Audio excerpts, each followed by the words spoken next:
नमस्कार दोस्तों, स्वागत है आपका एमबीए राहुल यूट्यूब चैनल पे। मेरा नाम है राहुल और आज के इस वीडियो में हम बात करने वाले हैं लोन अगेंस्ट प्रॉपर्टी के बारे में। दोस्तों ये वीडियो धमाकेदार होने वाली है, बहुत ही शानदार होने वाली है आपके लिए, क्योंकि इसमें देश के सबसे बड़े बैंक एसबीआई के द्वारा दिए जाने वाले लोन अगेंस्ट प्रॉपर्टी के बारे में हम आपसे बात करने वाले हैं। दोस्तों लोन अगेंस्ट प्रॉपर्टी यानी बैंक आपकी प्रॉपर्टी पे आपको लोन देता है। जब आप अपनी प्रॉपर्टी को as a collateral security bank के पास जमा करा देते हैं, उसके डॉक्यूमेंट्स को बैंक रख लेता है और उसके इवैल्यूएशन करके आपको उस पे लोन दे देता है। आज के इस वीडियो में जो भी इसका प्रोसेस होता है, जो भी डिटेल्स होता है, इंटरेस्ट रेट से लेके डॉक्यूमेंटेशन से लेके और इसको किस तरीके से आप अप्लाई कर सकते हैं, क्या क्या प्रोसेस होता है, स्टेप बाय स्टेप सारी चीजें हम यहां पे इस वीडियो में डिस्कस करने वाले हैं। दोस्तों वीडियो में आगे बढ़ने से पहले आपसे रिक्वेस्ट है कि अगर आप हमारे चैनल पे पहली बार आए हैं तो प्लीज चैनल को सब्सक्राइब जरूर करें और वीडियो को लाइक और शेयर भी करें। हम इसी तरीके की ढेर सारी वीडियोज आपके लिए लेकर आते रहते हैं। चलिए वीडियो को शुरू करते हैं। दोस्तों यहां हम बात करने वाले हैं एसबीआई लोन अगेंस्ट प्रॉपर्टी के बारे में। मतलब एसबीआई से आप किस तरीके से जो भी प्रॉपर्टी है अपने प्रॉपर्टी पे आप लोन ले सकते हैं। तो दोस्तों सबसे पहले तो मैं आपको यह बताऊंगा कि आखिर आपको एसबीआई से लोन अगेंस्ट प्रॉपर्टी क्यों लेना चाहिए। फ्रेंड्स इसका जो इंटरेस्ट रेट है वो बहुत ही कम है, मैं आपको बता दूं दूसरे बैंक के साथ अगर इसका कंपैरिजन करें तो। और दूसरा ये कि इसका जो इंटरेस्ट रेट है वो आपको रिड्यूसिंग बैलेंस मेथड पे लगाया जाता है। मतलब धीरे धीरे जैसे ही आपका लोन का बैलेंस कम होता जाता है तो आपका इंटरेस्ट रेट भी यहां पे कम होता जाता है। आगे अगर हम बात करें तो अगर आपके पास कोई प्रॉपर्टी है और अगर उसका रेंटल इनकम आता है, अगर उसके रेंट से आपको इनकम हो रहा है तो उस इनकम के बेस पे भी आप बैंक से लोन ले सकते हैं। आगे आप देख सकते हैं इसका जो प्रोसेसिंग चार्जेस है वो बहुत ही कम है फ्रेंड्स। और यहां पे अगर आप अपने लोन को रीपेमेंट करते हैं, पहले ही अगर आप उसको चुकाना चाहते हैं बैंक को, तो किसी तरह की कोई पेनल्टी या एक्स्ट्रा चार्जेस आपको यहां पे नहीं देने होते हैं। इसके एलिजिबिलिटी की अगर हम बात करें तो आपको ये लोन लेने के लिए या तो सैलरी इंडिविजुअल होना चाहिए या किसी भी तरीके से आपको एक प्रोफेशनल या सेल्फ एम्प्लॉयड, या हम अगर बात करें तो आप जो है कि टैक्स अगर पे कर रहे हैं तो आप इसके लिए एलिजिबल हैं। इसके साथ साथ या तो आप या तो आपके पेरेंट्स या स्पाउस, मतलब होता है यहां पे आपका जीवन साथी या आपके जो बच्चे हैं उनके नाम से क्या तो कोई यहां पे जनरल प्रॉपर्टी या कोई कॉमर्शियल प्रॉपर्टी होना चाहिए जिसके बेस पे बैंक से आप लोन लेने के लिए अप्लाई कर सकते हैं। साथ ही आपका मंथली इनकम अगर आप सैलरीड पर्सन हैं तो 25,000 यहां पे होना चाहिए। और अगर आप जो है कि सेल्फ एम्प्लॉयड हैं, बिजनेसमैन हैं या किसी अदर तरीके से आपका इनकम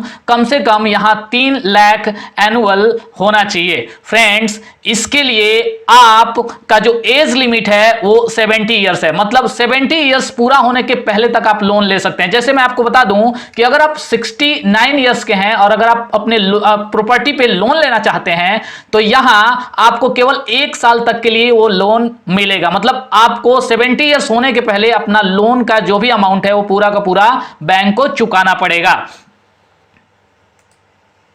फ्रेंड्स अगर हम लोन अमाउंट की बात करें तो यहां पे मिनिमम 10 लाख रुपीस और मैक्सिमम आपका यहां पे 7.5 करोड़ मतलब 7.5 करोड़ रुपए तक का लोन आपको मिल सकता है यहां से। इसके मिनिमम अगर रीपेमेंट पीरियड की बात करें तो वो है 5 इयर्स और मैक्सिमम 15 इयर्स।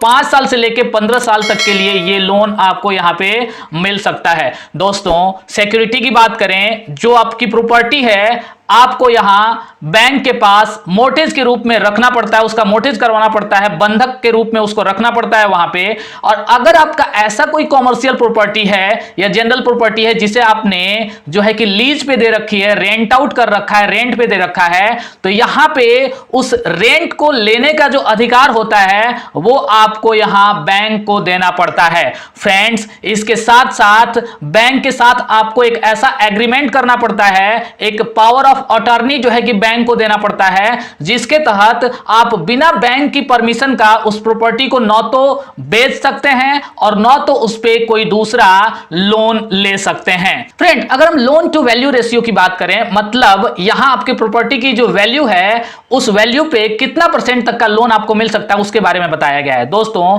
अगर आप का लोन अमाउंट जो है 1 करोड़ रुपए तक का है, मींस 10 लाख, 20 लाख, 50 लाख, कितना भी है, 1 करोड़ से नीचे है अगर, तो आपकी प्रॉपर्टी की जितनी भी वैल्यू है उसका 65% तक का लोन आपको मिल सकता है। जैसे मान के चलिए आपकी प्रॉपर्टी की वैल्यू है यहां पे 1 करोड़ रुपए, तो वहां पे आपको 65 लाख तक का लोन मिल सकता है। दोस्तों अगर आप 1 करोड़ से लेके 7.5 करोड़ तक के रुपए के बीच यहां पे अगर लोन के लिए अप्लाई करते हैं तो आपकी प्रॉपर्टी की जितनी भी वैल्यू है उसका 60% तक का लोन आपको यहां पे मिल सकता है। दोस्तों हम बात करते हैं इसके इंटरेस्ट रेट की, तो यहां पे इसका एनुअल इंटरेस्ट रेट आपका 8.45% से लेके 10% के बीच में वेरी करता रहता है।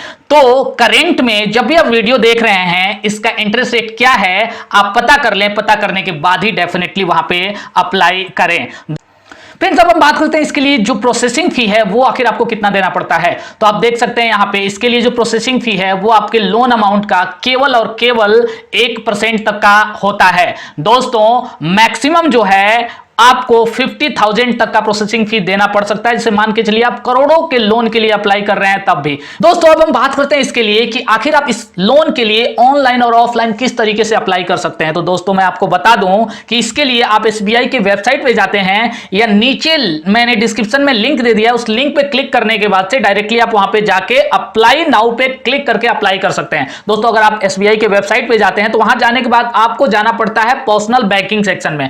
पर्सनल बैंकिंग सेक्शन में आपको लोन अगेंस्ट प्रॉपर्टी पे क्लिक करना होता है और क्लिक करने के बाद से आगे आपको अप्लाई नाउ बटन पे वहां पे क्लिक करना पड़ता है। क्लिक करने के बाद से आपको अपने पर्सनल डिटेल्स भरने पड़ते हैं और उसके बाद से आपको कुछ डॉक्यूमेंट्स वहां पे अपने प्रॉपर्टीज के अपलोड करने पड़ते हैं, साथ ही आपको KYC वगैरह वहां पे अपलोड करना पड़ता है। इसके बाद से अपने डिटेल्स चेक करने के बाद से आप उन डिटेल्स को सबमिट कर देते हैं। बैंक आपके जितने भी डिटेल्स होता है उन डिटेल्स को वेरीफाई करता है। अगर कुछ एक्स्ट्रा डॉक्यूमेंट्स की जरूरत होती है तो आपको कॉल करता है, उस ब्रांच में बुलाता है और आपको फाइनली लोन यहां पे डिस्बर्स कर दिया जाता है। दोस्तों अगर आप ऑफलाइन अप्लाई करते हैं तो इसके लिए आपके जितने भी KYC डॉक्यूमेंट्स हैं और अपने प्रॉपर्टी के डॉक्यूमेंट्स हैं जिस पे आप लोन लेना चाहते हैं उनको आप साथ में लेते हैं, उनको उनकी ओरिजिनल कॉपी भी, उनकी जीरोक्स कॉपी भी, और आप उन डॉक्यूमेंट्स को लेके अपने नियरेस्ट जो SBI का ब्रांच है वहां पे आप विजिट करते हैं। विजिट करने के बाद से वहां आप डायरेक्टली बैंक मैनेजर से कंसल्ट करते हैं, उससे मिलते हैं, अपने प्रॉपर्टी के डॉक्यूमेंट्स बताते हैं, आपके साथ डिस्कशन होता है और पूरे के पूरे डॉक्यूमेंट्स चेक करने के बाद से वहां आपसे एप्लीकेशन फॉर्म भरवाया जाता है। फॉर्म भरवाने के बाद से जो इसका प्रोसेसिंग होता है, इसके प्रोसेसिंग में आपका 7 डेज तक का टाइम लग सकता है अगर आप ऑफलाइन अप्लाई करते हैं तो, और उसके बाद से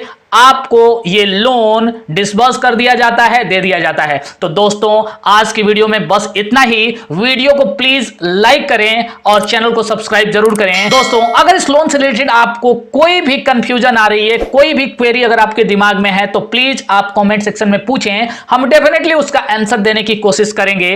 दोस्तों जल्दी मिलते हैं एक नए वीडियो के साथ, तब तक के लिए bye bye and take care.